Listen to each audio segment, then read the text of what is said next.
Hi, you're watching Eagle Media Works. Nenu mi Sandeep Bottapati. IPL 2017 Grand Finals. Mumbai Indians versus Rising Pune Super Giant. Repu Hyderabad lo match jaragbotondi and it should be a cracker of an encounter. Two times champions and Mumbai Indians. ఈసారి trophy ఎలాగైనా దక్కించుకోవాలనే ఆకలితో Rising Pune super joint. Balance squad తో హేమా హేమీలతో Mumbai Indians and youngsters ని guide చేస్తూ most experience player తో Rising Pune super joint.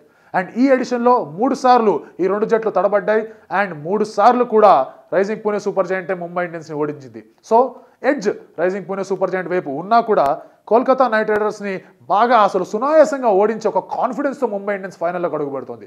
So ఒక బ్యాలెన్స్ మ్యాచ్, ఒక నెక్ ఆన్ నెక్ మ్యాచ్ మళ్ళీ మన ముందుకు రాబోతుంది. And I think IPL 2017 final అనేది grandest of all the finals అవుతుంది. ఇప్పుడు మనం 1-to-1 ప్లేయర్ ప్రొఫైల్ మ్యాపింగ్ చూద్దాం. జనరల్గా ఫుట్బాల్లో కానీ హాకీలో కానీ 1-to-1 మ్యాపింగ్ ఉంటుంది. కానీ ఈ రెండు జట్టు తీసుకుంటే కనుక క్రికెట్కి కూడా ఇక్కడ 1-to-1 మ్యాపింగ్ ఉంది. అది ఎలాగో ఇప్పుడు చూద్దాం. స్మిత్, రోహిత్ శర్మ ఇద్దరు క్యాప్టెన్స్, ఇద్దరు మంచి ఫామ్లో ఉన్నారు. ఇద్దరు 300కి పైగా రన్ స్కోర్ చేశారు. వాళ్ళ జట్టుని చాలా చక్కగా చాలా ఈజీగా నడిపిస్తున్నారు, ఫైనల్స్ దాకా తీసుకొచ్చారు. సో వీళ్ళిద్దరు కూడా 1-to-1 మ్యాపింగ్లో మన first pair. Second pair Parthiv Patel and Rahul Tripathi. వీళ్ళిద్దరిని చూసుకుంటే కనుక వీళ్ళిద్దరికి ఒకటే రెస్పాన్సిబిలిటీ, అగ్రెసివ్ స్టార్ట్స్ ఇవ్వాలి. అటు పార్థివ్ పటేల్ ముంబై ఇండియన్స్కి, ఇటు రాహుల్ త్రిపాఠి పూణే సూపర్ జాయింట్కి అగ్రెసివ్ స్టార్ట్స్ ఇస్తూ వచ్చారు. సో వీళ్ళ రెస్పాన్సిబిలిటీ కూడా సేమ్ ఉండబోతుంది. అండ్ మన నెక్స్ట్ పేరు వచ్చేసరికి రహానే అండ్ అంబటి రాయుడు. ఇది మీ అందరికీ కొంచెం డౌట్స్ క్రియేట్ చేయొచ్చు, ఎలా ఇది ప్రొఫైల్ మ్యాపింగ్ అయింది అని. ఒకవేళ మనం రహానేని చూసుకుంటే కనుక తన ఒక మెయిన్ ఎయిమ్ ఏంటి, తన ఒక మెయిన్ ఎజెండా ఏంటి, షీట్ యాంకర్ రోల్ ప్లే చేయడం, ఇన్నింగ్స్ని కన్సాలిడేట్ చేయడం అండ్ అవసరమైనప్పుడల్లా అగ్రెసివ్ షాట్స్ ఆడడం. అక్కడ అంబటి రాయుడు చేసేది కూడా అదే. షీట్ యాంకర్ రోల్ ప్లే చేస్తూ అక్కడ వికెట్లు పడిపోతుంటే రన్స్ని మెల్లిగా స్కోర్ బోర్డ్ టికిల్ చేసుకుంటూ వికెట్స్ పడకుండా తన టీంని కాపాడుకుంటూ అవసరమైనప్పుడల్లా పెద్ద షాట్స్కి వెళ్ళి స్కోర్ బోర్డ్ని మూవ్ చేయడం అంబటి రాయుడు ఒక రెస్పాన్సిబిలిటీ. సో మన third pair Rahane and Rayudu. మన ఫోర్త్ పేరుకి వస్తే కనుక ఇక్కడ మన మనోజ్ తివారీ అండ్ కైరన్ పొలార్డ్. అందరూ కూడా పొలార్డ్ని ధోనితో కంపేర్ చేయడం చూస్తూ ఉంటాం, కానీ అది కరెక్ట్ కంపారిజన్ కాదు. ఇక్కడ మనోజ్ తివారీ ఒక రెస్పాన్సిబిలిటీ ఏంటి, క్విక్ ఫినిషింగ్, లాస్ట్ మూమెంట్లో స్ట్రోక్స్ ఆడి రన్స్ ఇచ్చేయడం, తర్వాత మిడిల్ ఆర్డర్కి వచ్చినప్పుడు స్పిన్నర్స్ని, తర్వాత మీడియం పేస్ బౌలర్స్ని అటాక్ చేయడం. అక్కడ పొలార్డ్ రెస్పాన్సిబిలిటీ కూడా అదే.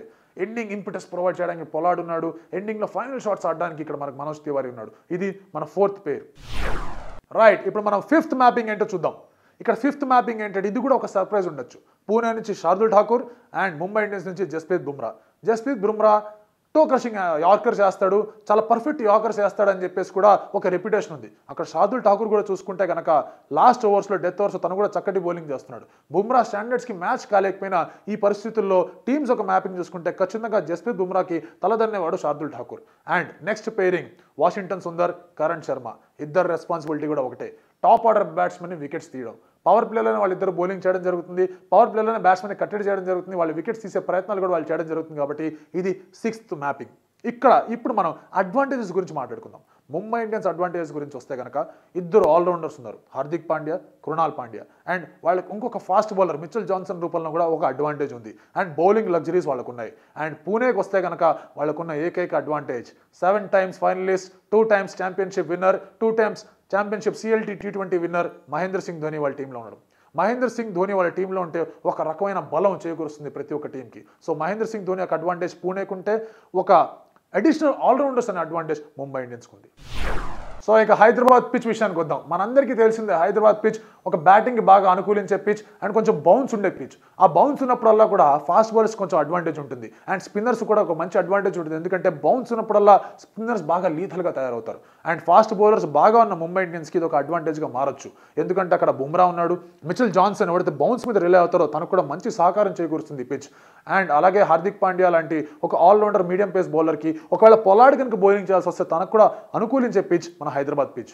And rising Pune super giant విషయానికి వస్తే కనుక వాళ్ళ బ్యాటింగ్లో అటువైపు స్టీవ్ స్మిత్ ఎవరైతే ఆన్ ద అప్ ఆడే ఒక కెపాసిటీ ఉన్న ప్లేయర్ ఎవరైతే ఉన్నారో తను కూడా బౌన్స్ని బాగా రిలీజ్ చేస్తాడు. సో అటు బ్యాట్స్మెన్కి కూడా హైదరాబాద్ పిచ్ బాగా ఒక స్వర్గధామంగా కూడా తయారవబోతోంది. అండ్ మహేంద్ర సింగ్ ధోని ఎవరైతే బౌన్స్ ఉన్నప్పుడల్లా భారీ షాట్స్కి వెళ్ళే యత్నం చేస్తాడో తనకు కూడా బౌన్స్ ఉంటే తనకి బాగా నచ్చుతుంది. సో హైదరాబాద్ పిచ్ ఏదైతే ఉందో అది బాగా బ్యాటింగ్కి సమకూలుస్తుంది. కాకపోతే ఇక్కడ బౌలర్స్ కూడా మంచి అడ్వాంటేజ్ ఉంది. ఇప్పుడు మనం టాస్ గురించి మాట్లాడుకోబోతున్నాం. మనం క్వాలిఫైయర్ 2లోనే చూసాం టాస్ ఎంత కీలకంగా మారిందో. టాస్ గెలిచి ముంబై ఇండియన్స్ ఫీల్డింగ్ తీసుకొని కోల్కతా నైట్ రైడర్స్ని ప్రెషర్కి గురి చేసి కట్టడి చేసి వాళ్ళు ఓడించింది. ఇక్కడ కూడా టాస్ అంతే కీలకంగా మారబోతోంది. అండ్ ఫైనల్లో టాస్ యొక్క ప్రెషర్ ఇద్దరు క్యాప్టెన్స్కి చాలా చాలా ఎక్కువగా ఉంటుంది. అండ్ ఎవరైతే టాస్ గెలుస్తారో ఇక్కడ ఖచ్చితంగా 2 కాంట్రడిక్టరీ డిసిషన్స్ తీసుకునే అవకాశాలు ఉన్నాయి. ఎందుకంటే ముంబై ఇండియన్స్ టాస్ గెలిస్తే ఖచ్చితంగా కూడా వాళ్ళు ఫీల్డింగ్ తీసుకుంటారు. ఎందుకంటే లాస్ట్ మ్యాచ్ వాళ్ళు ఫీల్డింగ్ చేసే పైకి వచ్చారు and they consider themselves as better chasers. ఇక్కడ రైజింగ్ పూణే సూపర్ జైంట్కి వస్తే కనుక వాళ్ళు టాస్ గెలిచి ఫీల్డింగ్ తీసుకోవాలని అనుకుంటారు. కాకపోతే లాస్ట్ మ్యాచ్లో వాళ్ళు ముంబై మీద టాస్ ఓడిపోయి వాళ్ళు బ్యాటింగ్ చేసి వాళ్ళు గెలవడం జరిగింది. వాళ్ళు ఫస్ట్ బ్యాటింగ్ చేసి గెలవడం జరిగింది. అండ్ ఇక్కడ కూడా అదే చేసే అవకాశాలు ఎక్కువగా ఉన్నాయి. స్టీవ్ స్మిత్ ఎవరైతే ఫైనల్స్ బాగా ఆడిన అనుభవం ఉందో తను కూడా ముందు బ్యాటింగ్ చేసి స్కోర్ సెట్ చేసి తర్వాత వాటిని డిఫెండ్ చేసుకుంటూ ఆడదామనే ఒక ఆలోచనలో కూడా ఉంటాడు. కాబట్టి రైజింగ్ పూణే సూపర్ జైంట్ ఏం చేస్తుంది అనేది కీలకంగా మారబోతుంది.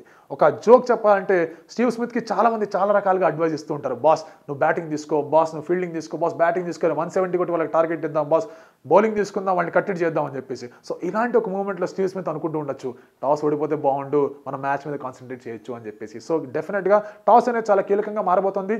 ఎవరు టాస్ గెలిచి ఏం చేస్తారనేది రేపు మ్యాచ్ మీద ఒక ఖచ్చితమైన ప్రభావం చూపించడంలో ఎటువంటి సందేహం లేదు. ఇక టీమ్స్ విషయానికి వద్దాం.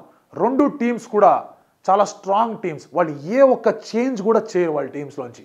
ముంబై ఇండియన్స్ ఎవరైతే నిన్న మంచి స్ట్రాంగ్ ఒక బ్యాలెన్స్ స్క్వాడ్తో కోల్కతా నైట్ రైడర్స్ మీద ఆడడం జరిగిందో, ఒక ఇంటెంట్తో ఆడడం జరిగిందో, వాళ్ళు ఆ టీంని ఎట్టి పరిస్థితుల్లోనే డిస్టర్బ్ చేయరు. వాళ్ళు సేమ్ టీంతో అడుగు పెడతారు. అటు రైజింగ్ పూణే సూపర్ జైంట్ కూడా లాస్ట్ టైం ముంబైతో ఏ టీంతో వాళ్ళు వచ్చారో అదే వాళ్ళ స్ట్రాంగెస్ట్ 11 కాబట్టి వాళ్ళు దాంతోనే ఆడడం జరుగుతుంది.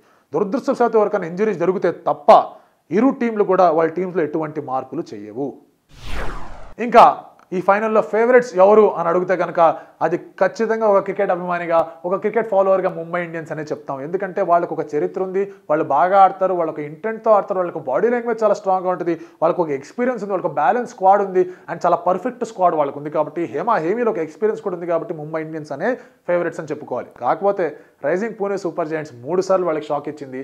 క్వాలిఫైయర్ 1లో కూడా వాళ్ళకి షాక్ ఇచ్చింది. అండ్ ధోని ఒక ఎక్స్పీరియన్స్ వాళ్ళ దగ్గర ఉంది అండ్ ఒక ఆకలి స్టీవ్ స్మిత్లో ఉంది అండ్ అందరు ప్లేయర్స్లో కూడా ఉంది.